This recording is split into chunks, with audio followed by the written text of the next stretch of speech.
Welcome to Guest of the Year. I'm the host. My name's Mike. This week's setlist curator is Andy Logan. Andy is a psychotherapist and founder and president of Grateful Guitars, a nonprofit that obtains world-class instruments for talented players to carry on the tradition of jam band music into the 21st century. He's also a musician, impresario, entrepreneur, music and film producer, and the steward of Jerry Garcia's Alligator and Martin D28 guitars. Welcome, Andy. Thank you so much, Mike. It's really, really fun to be here. I'm a big fan of what you're doing. Like I was saying before, I'm glad I'm not on the contestant side because I got the feeling you guys are really good at this. So I'm excited to see. You'll probably get it really quickly, but I'm excited to see. Thanks, Andy. Welcome. This week's prize pack is provided by the Jerry Tone Store. Run by former Guest of the Year curator Jay Ferris, the aim of Jerry Tone's store is to collect and share all information related to the guitar tone of Jerry Garcia. In addition to being a popular Instagram and YouTube channel featuring Jay adding Jerry's signature tone to songs like the Ghostbusters theme and Celebration and much more, Jerry Tone Store sells everything you need to make your guitar sound like Jerry's, from wiring bundles and reverb tanks to breakout boxes and buffer kits. Jay also does virtual consultations and wiring masterclasses. Check out the Jerry Tone Store via the link in the show notes. Thank you so much, Jay. All right, here's how the game works. We'll play the first part of a Grateful Dead live track, and each contestant will use the messaging system to silently guess which year their performance is from. Contestants who are all on a video conference together can message in their guesses at any time during the clip or in the 10 seconds after it concludes. Whoever is furthest from the correct year is eliminated. The last two deadheads standing will hear 3 tracks, and whoever is closest to the correct years in aggregate wins. We've got our returning champ Henry here with us, and we'll meet the rest of the deadheads in a moment, but first, without further ado, the Grateful Dead.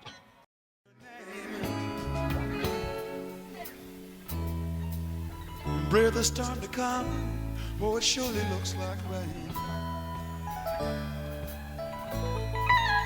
Yes, it does, it looks like rain. It surely looks like rain.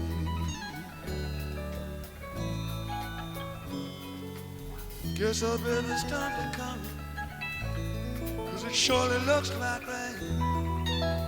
Hey, get it coming, begging, and it surely looks like rain.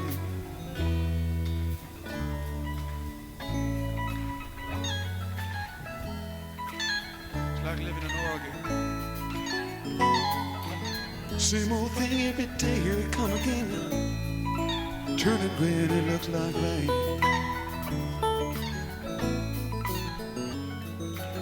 Same old thing day in and day out, day after day, and again and again. Turning gray and it looks like rain.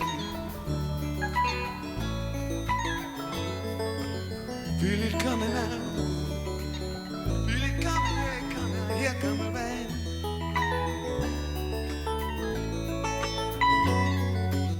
Feel it coming out. Here it comes, feel it coming out. Turning rain, it looks like rain. Looks Like Rain at Holt Center in Eugene, Oregon on May 8th, 1984. I don't think we've ever started a show with Looks Like Rain. That was a beautiful one, Andy. Can you tell us about it? Yeah, so there's a few reasons why this is special to me. First of all, it was my first bootleg. A buddy gave that to me in spring of 86, and it just drew me in. There's something about that dreamy moment in that song, and I always love the Bobby rap, but that especially I find really moving. And one of the aspects of it is there's a keyboard called a GS1, Yamaha GS1, and you can hear that really prominently in that quieter moment. And also one thing that's neat about it too that I noticed at some point along this journey is that 5/8. Like, I don't know what it was about 5/8, but there's something about that date with the Grateful Dead. So it's interesting. So the Dead seem to have more fans than ever, which makes your work so vital of getting these tribute band musicians the guitars and instruments they deserve, among many other non-Grateful Dead tribute band musicians. But I'm specifically thinking of Jeff from DSO. And I'm wondering if you have a feel or a suspicion of why the debt are bigger than ever. Um, I definitely think the 50th was a big moment. As a therapist, I'd be remiss to not name what I believe is the reason that we're all into this, which is basically families are always revered, right? And families are great, but not every family is the way we wish. In general, what we all seek is unconditional love, right? That's one reason why people love dogs and stuff because they wag no matter what. You come home and, even if you let them out of a closet you put them in, they come out wagging, right? That element is something that in psychotherapy we practice a lot with our clients because I've been a client with a therapist. You don't want to walk in and have them go, oh, I don't like those glasses, or you should cut your hair, or you should cut that beard off, or whatever it is. They're there to support you and what you want, whatever it is you want. That's the way it's supposed to be. And the reason I referenced families before is ideally family would be that way too, right? They wouldn't have an agenda for you. They would just want you to be happy and be loved and supported. And I think the reason the Grateful Dead is so strong and so popular is because Jerry, he had a way of being unconditionally accepting. Like when I was 18 and 19 going to shows and I had super long hair and then in the early 90s when I was working in high tech, I remember for sure thinking people must have thought I was a narc or a cop at shows because my hair was short, all that. But it doesn't matter, like when you're dancing, you could have the Bobby, Izod on, or you could be spinning. And to me, that's really the core of it is that we're all welcome and we're accepted. And we feel that when we're together. And I already feel kindred spirit with all of you guys, right? I mean, it's just such a cool thing that we have here. It's so magical. And I feel like the cell phone coming out in 2008 and all the social media, ironically supposed to bring us together, but sadly I feel like isolated people. I feel like the dead scene is an answer to that, right? That longingness and that desire for connection and acceptance. And Jerry was, to me was the core of that because he was just, he seemingly had an amazing bullshit radar and could just, sift right through it and didn't want it to be shined on. He wanted people to be genuinely interested in what they're interested in. And I feel like that is such a wonderful model for all of us to live our lives. Whatever it is you do, first figure out who you are and then follow your passions and your love and it will work out.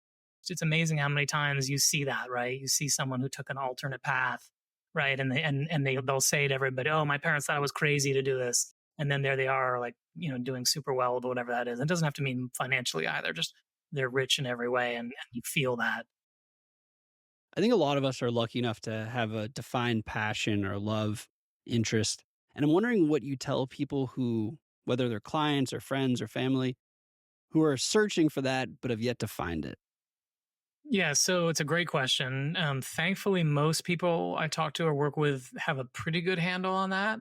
However, I have worked with people who literally have no idea. They don't know. They had really overbearing parents and they just don't even know what they like. And usually they're pretty depressed, as you would imagine. Like, I don't even know if I like blue or red. So when that happens, that's where we start. Like, just way back. Like, hey, what kind of music has drawn you? What places have you visited? What movies or books do you like? And just literally start talking about those things. And then if someone starts talking about a movie or a book, invariably they'll tell you, right? Oh, I just love this book about Hawaii. I've always loved Hawaii. Blah blah blah and you'll hear them say like I wanted to move there but I couldn't make it work and then so as a therapist we would try to help them if that is a dream of theirs, help them realize that dream. But whenever people are trying to be forced into the wrong place, they're going to feel trapped, they're going to feel depressed. And I've worked with several medical doctors who didn't want to be medical doctors but their parents really wanted it. And I mean, to their credit, they did, an unbelievable amount of years, right? Without even wanting it. That gives me hope, right? For them, I'm like, if you can do that when you didn't even want it, what will you do when you become the writer that you want to be and things like that? So for me, that's a huge part of schooling too, not just for friends or clients. And I have a 19 and 22-year-old. It's really sad how many schools don't have that as a kind of an overarching idea, right? They have agendas for you depending on the school you're going to or whatever. Obviously, societally, we're moving very much towards STEM, which is great if you love it. But there are a lot of people who aren't into that. There are a lot of people who are into the arts. And if you are, like both my sons, it's way more challenging if everyone's talking about STEM and engineering and math, and they want to talk about history or English or philosophy or art in general or music. And in fact, even a lot of schools have removed physical education and arts, which I think is one reason that we're seeing a lot of pain in our society. Thanks, Andy. So is 84 and two people got it exactly, our returning champ Henry and Charlie. Let's meet Charlie, who is 34 from Vancouver, Washington. Nice pull on that Looks Like Rain, Charlie. 84. Thank you. Yeah, so I honed in on the keyboard sound for sure. The synth that Brent was using was very 84 in my experience listening. I like the sound of it. I'm a fan of that for sure. And I was kind of thinking maybe 85 too, but there was something about the delivery and the sort of dreamlike spontaneity that seemed like, okay, maybe this isn't their 20th anniversary year. Maybe this is the year before that. Yeah, Jerry's guitar was making it sound like, you know, when you see raindrops on your window pane kind of splattering, like it seems like he was trying to evoke that imagery with the sounds he was pulling off. That's a great answer. Henry is 18 from Indiana. Henry, anything you want to add to Charlie's explanation there? I listen for Jerry mostly. I always listen for like what guitar he's using because I can usually tell, which usually gets me around somewhere. But his guitar sounded late 80s, but the keys and everything else didn't. And that really confused me. And then I really honed on to Brent, and I was like, okay, I knew it was like around there. Nicely done, Henry. You're on to the next round. As is Brian, who guessed 83. Isaac guessed 90. Brian is 45 from Redwood City. Brian, only 1 year south at 83. Why did you choose 83? I was listening to a bunch of Summer 83 the other day, and God, those keys were the same. So that's what threw me. I should have honed in on the Oregon show because I love this show. It just wasn't coming in. I kind of went for 83 at the beginning, and then I just stayed with it. It seemed like a comfortable choice. Isaac is 34 from Salt Lake City. Isaac, 90. Talk to us. I don't know, man. I got caught up, I think, in Bobby just singing. I think that I just got lost in the music for a second there. You know, you listen to this show, and there's so many times where the clip ends, and you're like, oh, I thought I was listening to, like, the rest of this song, the rest of this show. Like, now I'm like jerked out of it, you know? It was kind of like that, even though I'm, like, here and, like, present with it. You know, I do that sometimes, like, I'll put it on, like, shuffle or whatever, which I never do. You know, I've always told my friends, like, that I've, you know, turned on to the music. I'm like, don't listen to it on shuffle. You don't want to do that. You want to put on a show and just go all the way through. But yeah, I've been doing it on shuffle, and, like, that'll happen, and it just, like, jerks you out of it, and it's not as fun as, you know, just putting on a show and just going all the way through it. When your friends are say like, wait a minute, why do I have to listen to a whole show in order? Why can't I just shuffle? How do you explain your rationale? Context is like a word that I've always associated with this music. You know, context within the context of the tour, within the context of the show, and then within the context of the set, down into like, what are they playing within this song? You know, like, is it the beginning of the song? Is it a little rough? Are they figuring it out? Is it like getting towards the end? Are they just like going on all cylinders, like really killing it? Because we've all heard, you know, songs like that where it's like kind of bumpy at the beginning and then they really like fall into it. Or, you know, sometimes it's like, what song is this? I don't remember. Isaac, how did you get into the Dead? So back in high school, got into classic rock, as you do. Scoured my parents' CD cabinet, and I found Skeletons from the Closet. So that was my first introduction to the Dead. They always kind of stood out in terms of like the other bands I was listening to back then, but not a ton. I knew that like Deadheads were a thing, like the live music or their live show was a thing. And this is what's funny is I think I found my way to the archive. I found my way somewhere online, and found a live show. And me being like the inexperienced teenager that I was back then, I went for like the most recent thing that I could find. So I found a 1995 show and I put it on and I listened to it. I listened to a few of them because I didn't know. I didn't have the context to be like, oh, let's go back to 72. Let's check out 73, 74, you know? So yeah, I listened to some like 95 shows and honestly was like underwhelmed and just kind of like shelved the dead for a little while. It was like, yeah, they're great. You know, they're just another one of the bands that's a classic rock band, you know, good stuff. But then I got like way into the blues. My dad gave me a 2 3 disc sets, BB King and Stevie Ray Vaughan, and that like took my music listening just like hard left turn. And then this is what's funny is that like keyed me into John Mayer as a musician. I was like, oh, like here's this dude who does like fucking Bodies of Wonderland or whatever. And then I heard him doing the trio and stuff, and it was like, why is he not famous for this? Like everyone's got it wrong. Like, sure, he's got that shit, but like people need to know about this. And so like there were so many times in parties where I get drunk or in college, I'd get drunk at a party and just like start talking someone's ear off about John Mayer's guitar playing. Cause I'm like, you don't understand, you guys, like nobody knows. All that to say, when Dead and Company was announced, I was, it felt like one of the few, if you looked at the internet back then, that was like, I was stoked. I was like, fuck yeah, like this guy, he knows what he's doing. And like, I don't know if he can like step into those shoes, but like, we're going to find out. When that was announced, I knew that I was going to be going to a lot of shows. And like, quick side note, like in terms of guitar players, Derek Trucks was one that was always on my radar. And I saw one of his shows. He's what like turned me on to live music as a whole. Like I saw one of his shows and was like, I need to go to all the concerts that I could go to. Cause like, if I can get this feeling, then like, that's what I need to do. Yeah. So when Dead and Company was announced, I was like, I'm going to a lot of these shows. I need to know like this music.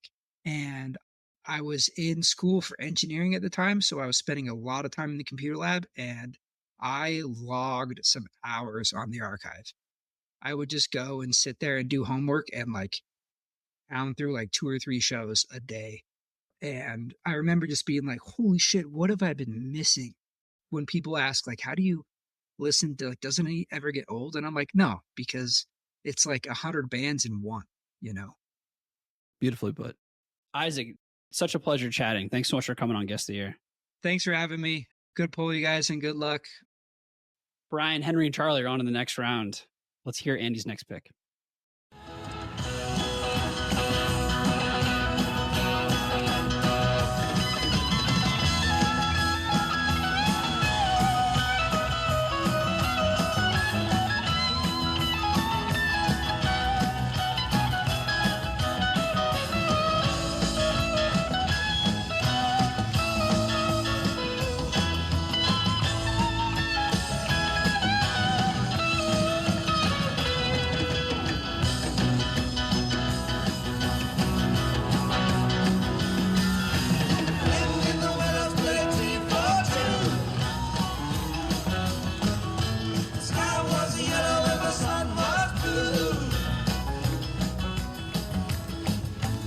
Stopping strangers just to shake your hand. Everybody's playing in the heart of the old band, of the old band.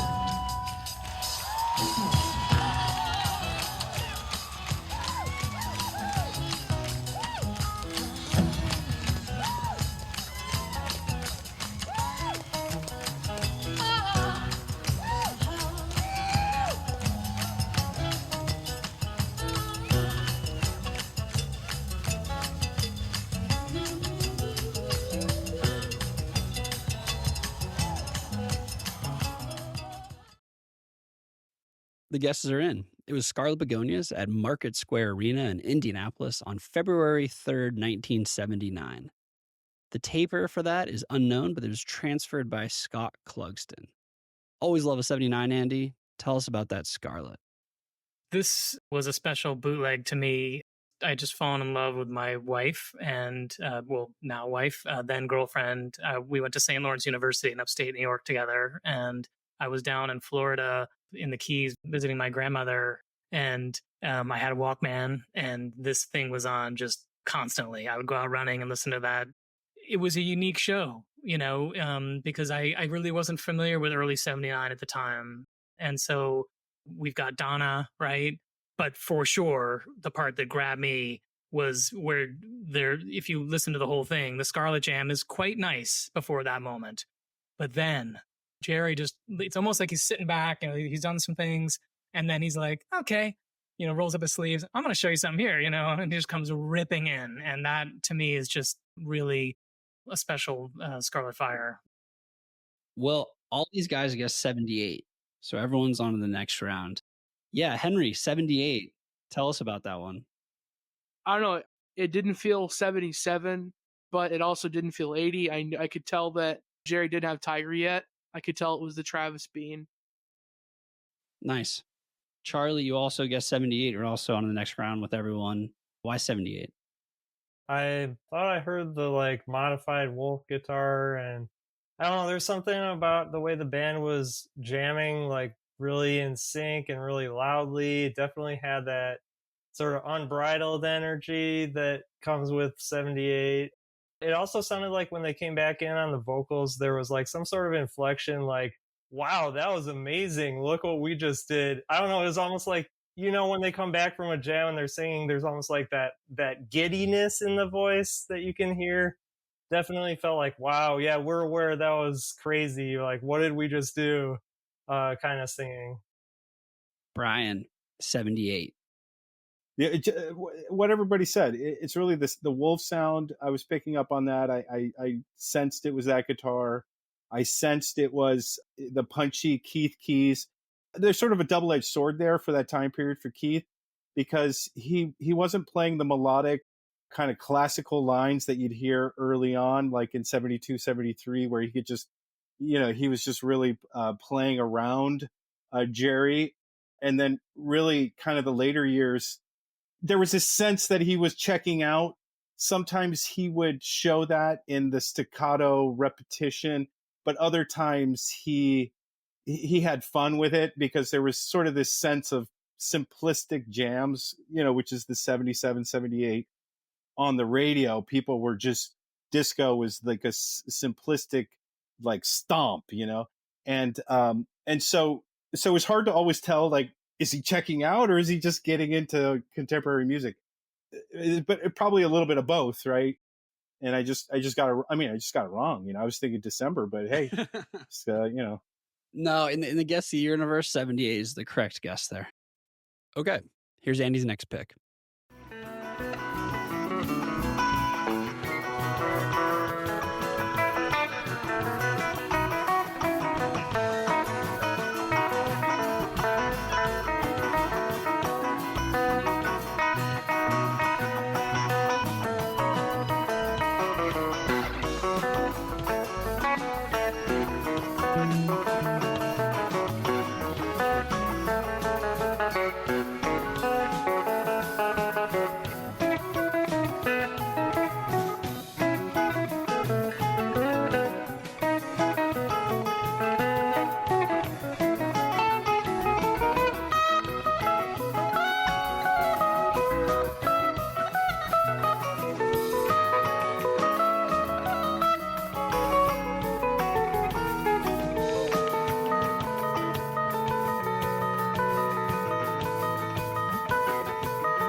The guesses are in.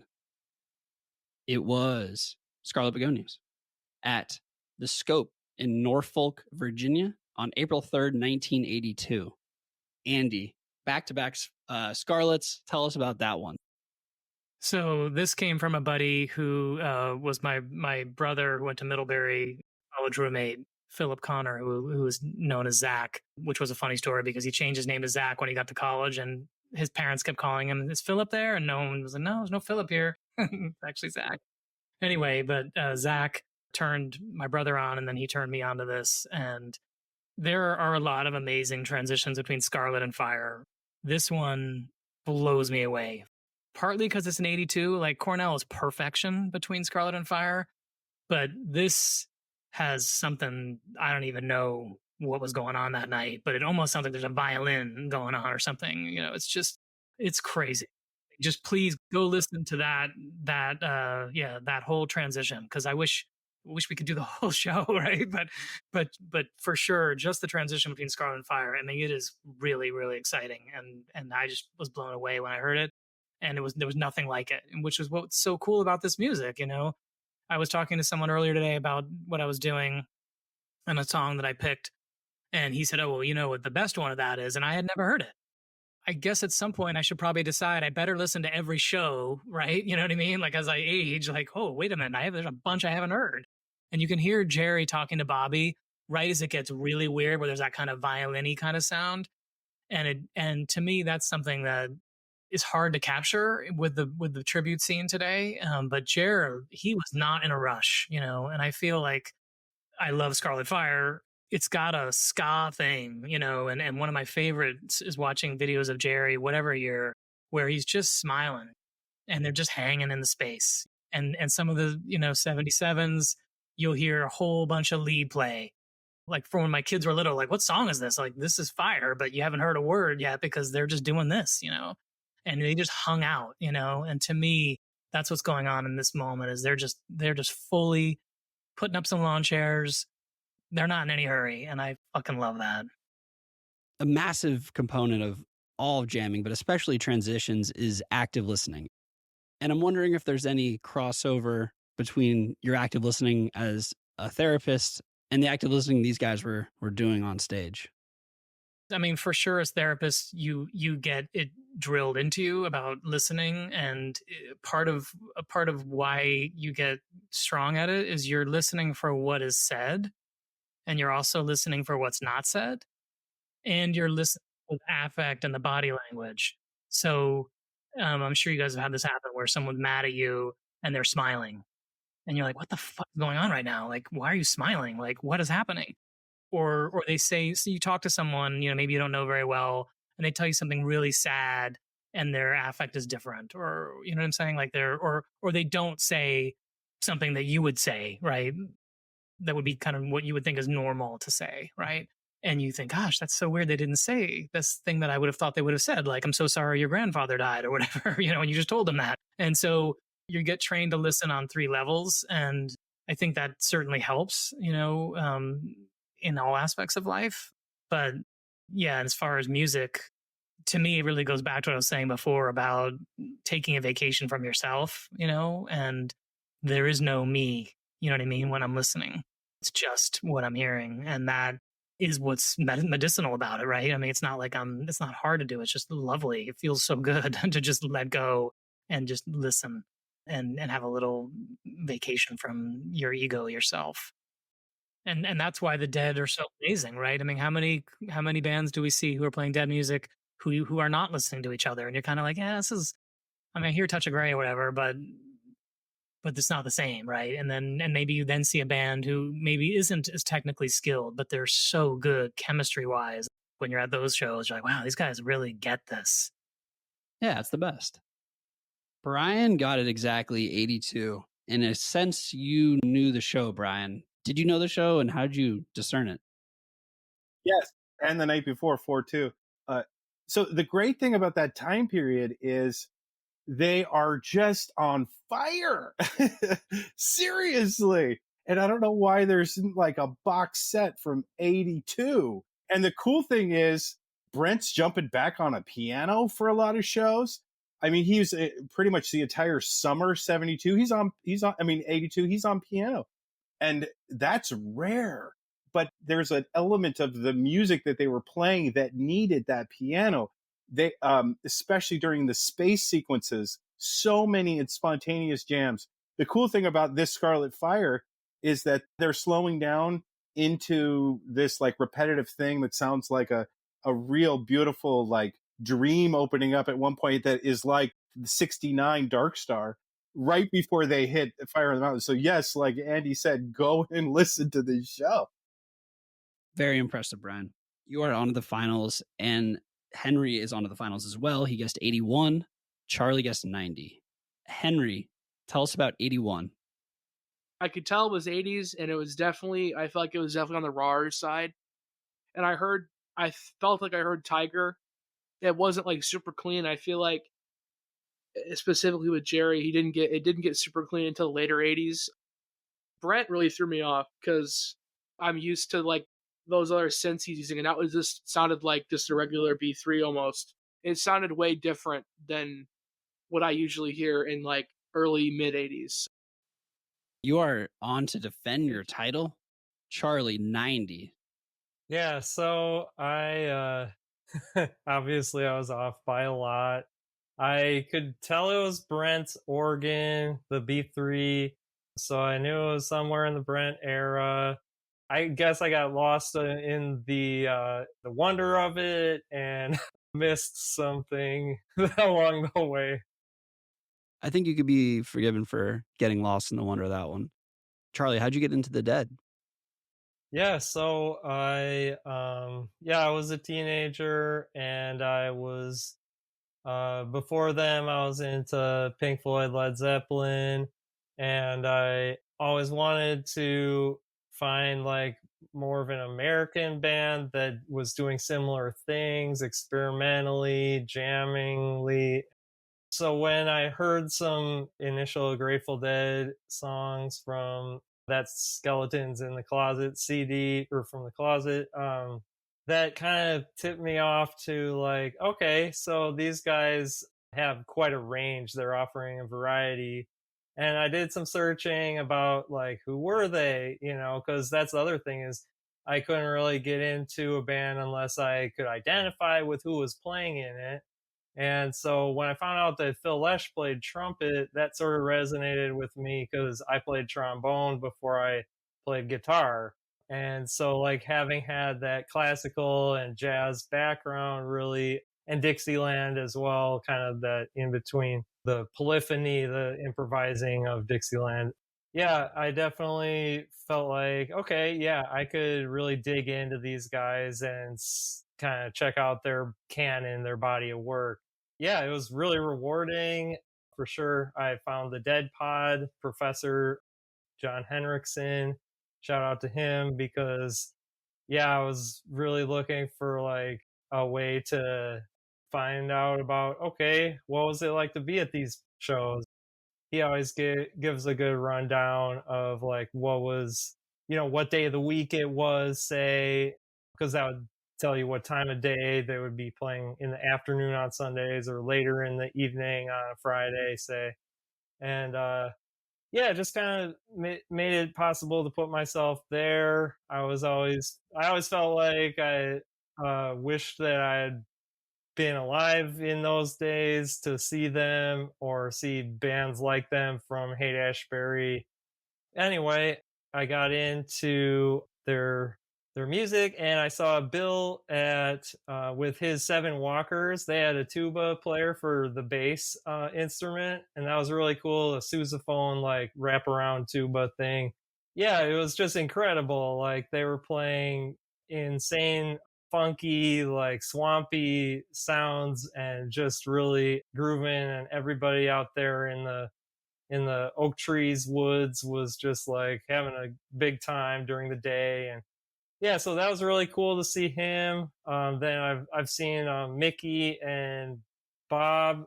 I actually got to go to Dead and Company at Red Rocks in 2021, and that was insane because like after the pandemic, everybody was really excited to be sort of reunited, I guess, in the live concert experience. So yeah, I feel like it really kind of came full circle, and I got to live out that dream that I had started with by just, hearing those podcasts of those shows and like wishing I was there. I felt like I made it. Thanks, Charlie. And do you want to plug Ninth House Goods, a former prize pack provider of Guest of the Year, and your wonderful pottery company. Yeah. My pottery company with my wife, Ninth House Goods. We are on Instagram. It's at ninth_house_goods, NINTH. And we do nature inspired pottery that's for tableware and drinkware. So, like mugs, tumblers, plates, bowls, things like that. What really is fun about throwing pottery on the wheel is that it's like you're doing it with your hands, just like with music, with a guitar. And like when we have, say, like a Grateful Dead song on in the background, occasionally while throwing on the wheel, the jam will kind of seem to sync up with what's happening with the vessel in front of me that I'm working on. And just the timing of that, it's really kind of mystifying when that happens. Yeah, please go check us out. We have a website you can buy from, or just DM us or follow us, whatever. Yeah, it's been an incredible ride since 3 years ago we started the company. So yeah, It's an amazing company. You guys send me a mug, and it's beautiful. It makes my coffee every morning. Yeah, I really appreciate it, Charlie. At Ninth House Goods, supporter of the Guest of the Year. It's so great to have you on and finally meet and chat. oh yeah, absolutely. It's been amazing. All right. Brian and Henry are on to the finals. 3 tracks. Whoever's lowest in aggregate over them wins the Jerry Tone Store prize pack. Thanks again, Jay. Let's hear Andy's first pick of the finals.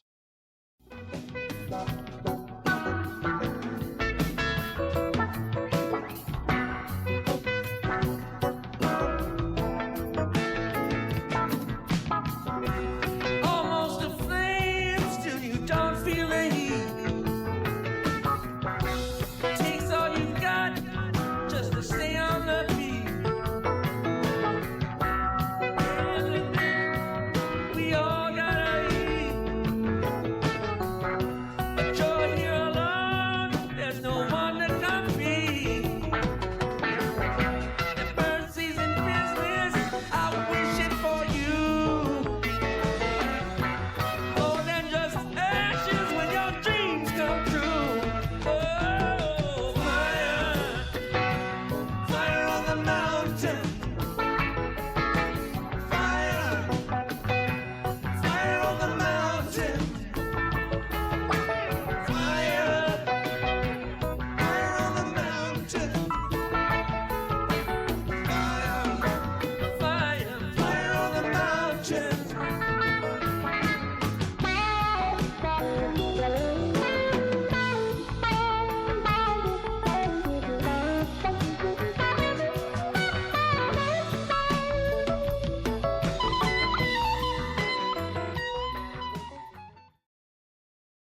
Fire on the Mountain at Ventura County Fairgrounds in Ventura, California on July 13th, 1985. Andy, tell us about that fire. I love the location in Ventura. The big thing for me with this one was the show opens up with Saturday night and then fire. You know, what? Right? Like, how does that happen? You know? And when I got turned on to this bootleg, I just couldn't fucking believe that. I was like, what are you serious? They played Saturday night in the first set and then into Fire on the Mountain? Like, what the hell's going on? And apparently, I wasn't there, but apparently there was a grass fire on a mountain across the way in Ventura. So that inspired them to play Fire on the Mountain, and it's a ripping fire. Like there are a few that I really dig that are, you know, just standalone fires. Providence 87 is excellent. You know, obviously Radio City, Space Fire. I mean, that's so sick. But this, it rips. I mean, he talk about 3 jams. I mean, you get your money's worth. And to me, I have a phrase, the tail of the dragon. That's like my own little thing. You know, I ask myself, is there going to be a tail in the dragon on this one? You know, and this one has the tail. It's got the whole 3 jams. You know, the last jam one, you know, goes all the way out. You don't just get the Scarlet outro ending. And I love the song. Obviously, you know, you can tell from all these Scarlet fires. I thought it would be fun to do like a little Scarlet, a little jam in the middle, and a little fire, and mix them all around just to dot the I there. But fire, And specifically that last lyric, I just dig so much because it relates to what we were talking about before. What Jerry, I think, got about life, right? That line there, and I know this is a Mickey, was Mickey and Hunter, but whatever. That notion of you're here alone. There's no one to compete. It's gone. When I was in high school, I thought a lot about sports and those kind of things. But now at 54 and seeing loss and things, I really think it's about there isn't. We are here alone in a way. We're all together, and I feel that massively. So I know that humans are interconnected and all that, but the notion that you don't have to worry about what people think about you, you don't have to worry about how much money you have or things you have, all that. We are here alone. We are born, and we have this movie that we're all doing, and then our movie is going to end, right? And so I find that now very liberating. That line, and the whole notion of to cross that line, which you really can't fake. That's that idea. Like, you can't fucking fake it. Like, when life and death stuff, I mean, you don't fake that, right? Anyway, that's why that one is special. And man, if I could time machine, I would go. That'd be one of my stops, right? Out in the parking lot. They'll probably play Fire in the first 3 songs. Everyone's like, "Shut the fuck up!" And what the heck? It's amazing. So anyway, And that there was just casually a fire not too far away and is very 82. And they just, all right, well, I'll just keep going on the show. Thank you, Andy. Great pick. Brian gets 87 and Henry gets 83. So they're 2 years off in opposite directions. Henry, tell us about 83. Again, I went on Brent because actually after the last episode I was on, I actually I listened to some more. It was kind of by coincidence, but I've been listening to some more early 80s stuff, and I've been really noticing that Brent keyboard. And I thought he mainly used that around that era, and I thought he stopped using that after a certain point. Like, I thought he stopped using it kind of like after like 83 or so, but I guess not. But yeah, that's kind of what I went for there. yeah, and I heard that too during that moment, that clip that you shared, and I was like, "Uh-oh," because it kind of was a giveaway. I thought because I could hear that GS1, that sound, and but you're right, Henry, because it tapers off. Like, you really don't hear that splashy sound, like 86 touch of grays, but you're right, it's going away. Nice work, Henry. And Brian, 87. Yeah, for me, I was captured by Garcia's voice. His voice was telling me it was 87. And then the drums were telling me 87. There was some great Ventura 87 Fire on the Mountain too, and so my mind kind of went there, but I was kind of thinking like somewhere in the June 87, there's that same slowness to the fires. And so it's kind of the speed of it. And then Garcia's voice, I was like, this has got to be 87. But, when I'm thinking back on it, definitely the keys and stuff. Awesome. And Brian, how did you get into the Dead? Oh, so I had a stepbrother who was really into the Dead, and I grew up in Palo Alto and Menlo Park. Those were my 2 areas that I grew up in. So it was just in the air. It wasn't a reference point. It was just, it was there. It was there, and so you either said, no, I hate this, or you accepted it. There was really no other way to traverse that, especially in the, I'm a kid I was born in 78. And then, so by the time my stepbrother was coming home from these concerts where he would go to like Frost, he went to Frost in 83, 86, and he would come back and he would have these tapes that he recorded, and they would kind of like trickle down to my sister and myself. And I was more fascinated because he was older about what he was doing, just because that's a sibling thing. But particularly, I had a job like most kids do when you're young. You got to do stuff. You got to either take out the trash, clean up stuff, or my job was yard work, pulling weeds. And I had a Walkman, with a cassette, and I put in a tape, and it was like time for dinner. I did not want to come back inside. I was going to stay out there and listen to this tape, the whole thing. It was just something hit me. Something hit me. And I was about 8 years old.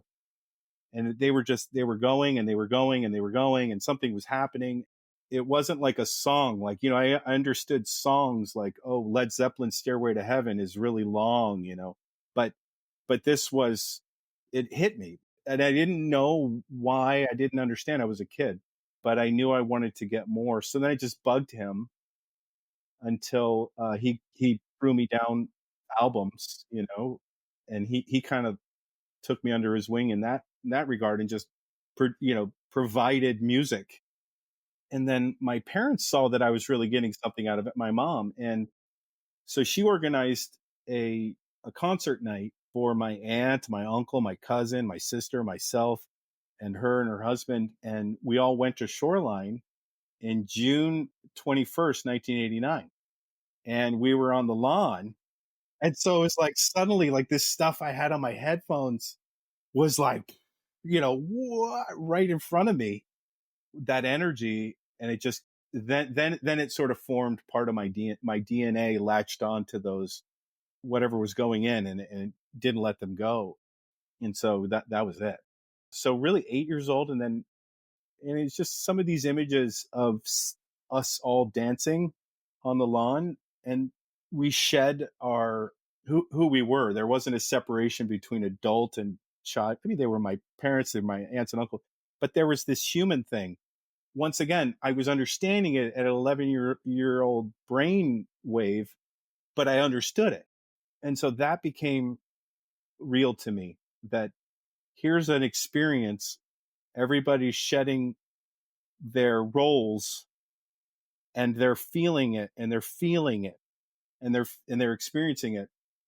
And I'm lucky. I feel lucky to have heard it and understood that. So well said. And I do always laugh when I'll turn on the Golden Road and you'll hear someone talking about it was over in 73 or 4 or whatever. And you're like, come on, And I brought my sons to the middle night at the Oracle shows in July. And I was so glad because they played Playing in the Band. They played Terrapin. My sons love Morning Dew. They played Morning Dew. And I remember looking back from the floor at the top of the venue and you see people dancing. And I told my boys, you see that way up there, those people spinning and dancing up there? That was me, Giant Stadium in 89. It is the same, and it's different, but it's the same. And it's I was so glad that they got to see what that felt like, because of course, there's aspects that were gone in 73 for sure. There's things that I wish I had seen and things, but there's a similarity, a fabric that weaves through it all, and it's still here. And I get it at the Club Fox, when we do our Grateful Thursdays, it doesn't matter the size of the venue. There is something magical that happens. We were just at the Jake Peavy show at the Sweetwater, and it was one of those magical nights. It was so just fun and communal, and everybody was just feeling that feeling. And there's something about it that is so incredible and special. And like, I use the analogy of like soap, because when I was 18, my first show was April 3rd, 1988 at Hartford. And I was a fresh bar of soap, and I looked probably like, I was like Bobby. I looked like I was probably 10 or 11. I don't know, whatever. I was, always looked real young, and I'd get teased, oh, look at that little deadhead, but I really do feel in like looking back. Yeah. We're all like, we bring ourselves to this big ball of soap. And so the 12-year-old, and the 11-year-old is that, or me as 18, fresh bar of soap comes in, and then we whittle ourselves down, into these little nubs. But then someone new comes, like Henry, you're 18 and you come in and you bring a new fresh bar, and fucking A, thank you. Cause that's what we need. It keeps it fresh. That metaphor is going to stick with me. Thank you, Andy. And thank you, Brian. It's tied going into the second song of the finals. Here's Andy's next pick.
told me goodbye.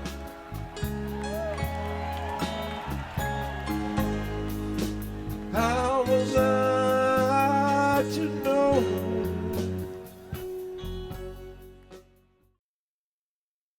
Guesses are in. High Time at Cal Expo in Sacramento on June 8th, 1990. Andy, beautiful pick. Tell us about that High Time. Thank you. Yeah. So this was one I was at summer 90 with a bunch of brothers, and we still like have a text group between all of us, and they'll get a kick out of that pick because those Expo 90 shows, oh my God, Expo. And then there were 3 shorelines after it. The shoreline ones are probably well known because that was where Brent sang to his daughter and I Will Take You Home.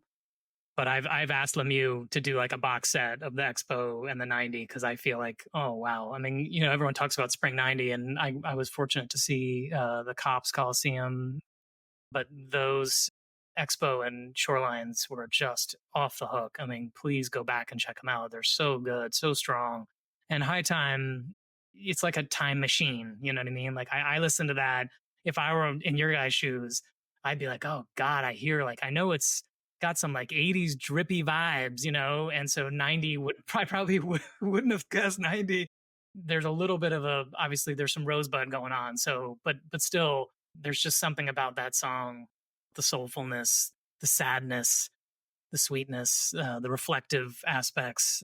So to me, that was I chose that one because it was super beautiful. I remember all of us, you know, noticing how beautiful that moment was, and his vocals, you know, obviously they're a little rugged in his chair in that time. Yeah, just magical. And I didn't want to do anything that was too like give it away either. So I was trying to pick a number from that run that would harken back to some other times, but still have all the juiciness, you know, there. It was a special trip. A bunch of us drove across country, and one of my bros was named Willie Miller, was the guy that gave me my first bootleg, which was that Looks Like Rain that we first listened to. And so a bunch of us and my roommate, Mike Fugazato, and Willie's brother, Tom, and Chris Ford, who was a big taper. You might be aware of that name. A bunch of us were all at those shows, and it was just, yeah, just one of those culmination moments, right? You just felt it. You knew it was something was peaking, you know? And obviously we didn't know Brent was going to die, which was really, really heartbreaking, but what a moment before he died. So good. So good. Yeah, Such incredible. such a good run. Yeah, June. One of our buddies, there was a girl he wanted to see in San Fran, and he, you know, not gonna knock him, you know, yeah, I'm sure he had a great night, but he was out with this girl, and we all went to the shoreline. I can't remember if it's 6:15 or I can't remember the dates. It was the Help Slip and the Scarlet Fire night, and it was all in one show. And he was out with her until like 4 a.m, whatever it was. And we posted on the apartment door the set list, as friends do, right? You know, Yeah, rubbing of it in, course. you know. I hope they got married. Yeah, just the Help Slip Franks and a Scarlet Fire in the same night. But you didn't miss too much, buddy. Oh, that's Yeah, good. and his night, maybe he had a good 10 minutes, but you had a good 3 hours, you know? Well, Henry goes up by 1 because he guessed 90, and Brian guessed 91. Really nice pull, Henry. Another pick of me listening to the good Jerry's guitar, I heard Rosebud, definitely. One thing that threw me off was I couldn't really tell what was going on with the keyboard because it didn't come in for a long time. So that was definitely hard. And Jerry's voice completely threw me off. So I really focused on the guitar, and I guess it pulled off. I guess I pulled it off. Really nice work, Henry. And Brian, 91. Yeah, he hit the nail on the head. I was waiting to hear the keys, and I was hoping that was going to tell me because I was vacillating. I was like 90, 91, 90, 91. And I was like, am I going to hear Vince or am I going to hear Bruce? And it just, nobody came in. Nobody showed up. Or maybe there was a little tinkle and it just wasn't enough to know. So I, once again, let his cracky voice tell me it was 91. So Henry is up by 1. Before we go on to the last song in the finals, though, Andy, last but not least, how did you get into the Dead? And how did you end up starting Grateful Guitars? Yeah, so similar with family. I had a stepbrother. The first time I heard the Grateful Dead was a stepbrother going to the Cap in like 78. And I was genuinely scared. I remember being in my mom's station wagon and hearing it and being like, ooh, that doesn't sound good. You know, he's going to see the Grateful Dead. Like, it really freaked me out. So that was my first awareness of the band. And so my stepbrothers were all into the band, and my brother was into the band, and it was just probably osmosis in some ways, you know, of getting exposed. I went to boarding school, Westminster School outside of Hartford, and a lot of Deadheads. You would be in the dorm and you would just like that GS1 I was talking about, that splashy sound. You'd hear it all over the place, you know, because Touch came out in 83. So you'd hear that a lot. I mean, I was listening in like 84, 85, but I really wasn't. I got into them in the spring of 86.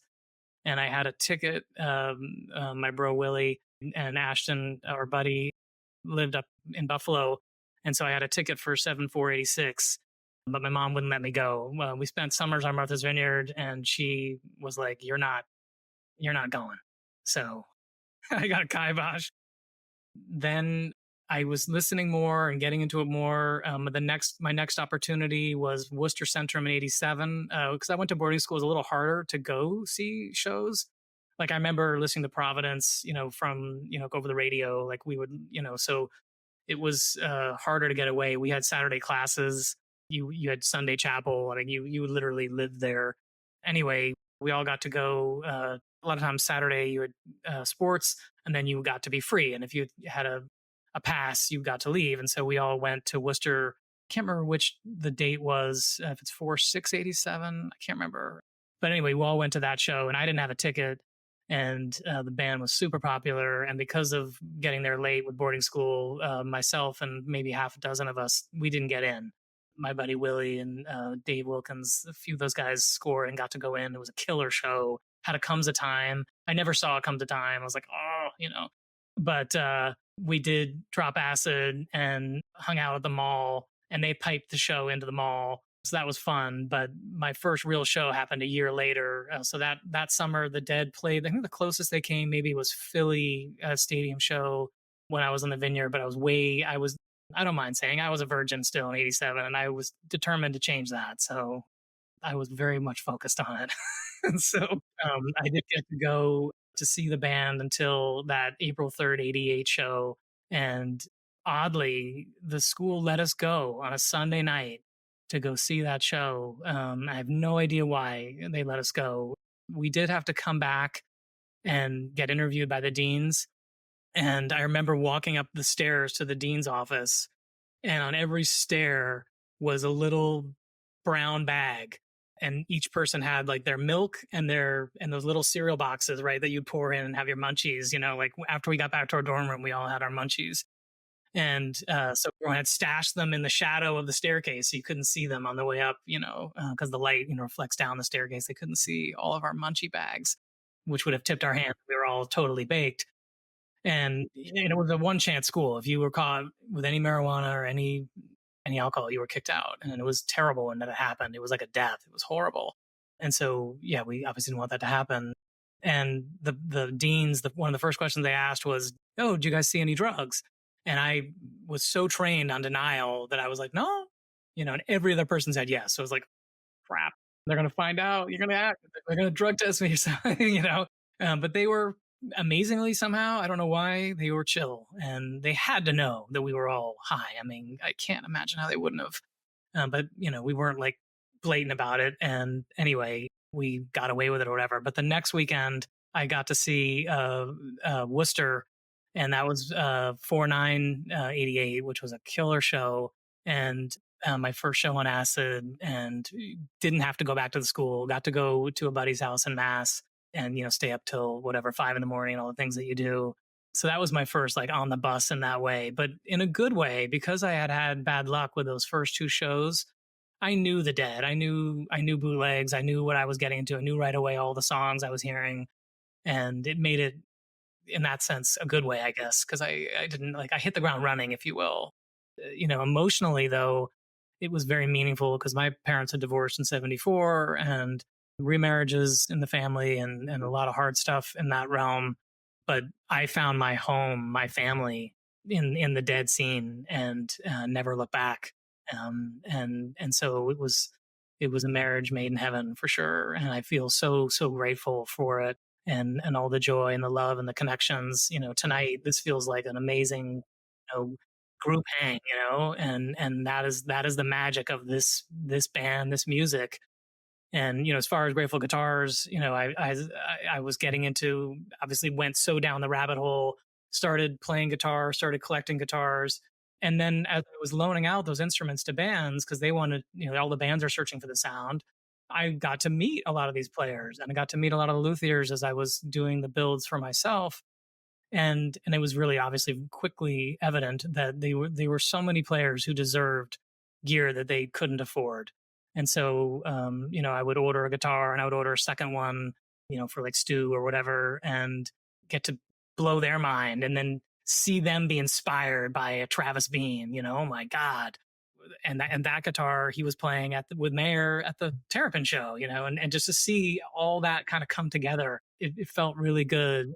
And it was so inspiring just to be around it and to watch them be inspired. And that's been one of the most exciting aspects of Grateful Guitars is you see how an instrument or a pedal, anything, any part of gear will open up a whole new avenue for a player. And it just seemed like such the right call to make that into a foundation where we could all participate in giving people inspiration. Awesome. Thank you, Andy. I'm sure you get this all the time, but everyone appreciates the great work you're doing. Well, thank you. And it's a soup. We're all in it together. We've been doing some buy a half a guitar, give a half a guitar on our board to some players. And we're going to make that an official program on our website. We're also have a new program this year where we'll be seeding like Blue Bear Music School and some other music schools because we want to, cool guitars are awesome, but we also we appreciate how important music is, right? For health in general. It doesn't even have to be Grateful Dead music, but music in general. And we don't want to lose that, right? I love all forms of music, but for sure, if there is not a band on stage, I have a hard time with that personally. And so I want young people playing, out there and inspiring them to pick up instruments and play. Partly too, just from the mental health aspect. When you play the guitar or any instrument, it's that same thing. You get a vacation from whatever is going on in your life. For that half an hour, you are only focused on doing that, and you feel so good, right? You feel so free and better after it. Thank you, Andy. Everyone can use the link in the show notes for more information on Grateful Guitars, including how you can get involved in Andy's nonprofit and their incredible mission. All right, here's the next track.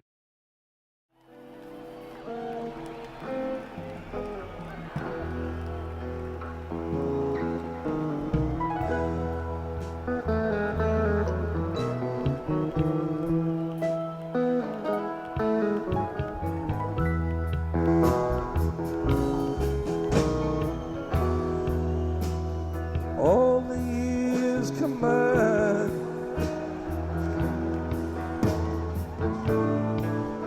they melt into a tree.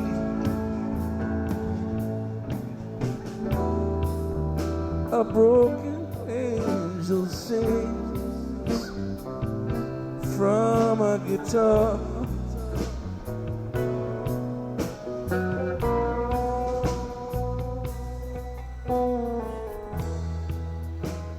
And there's just a song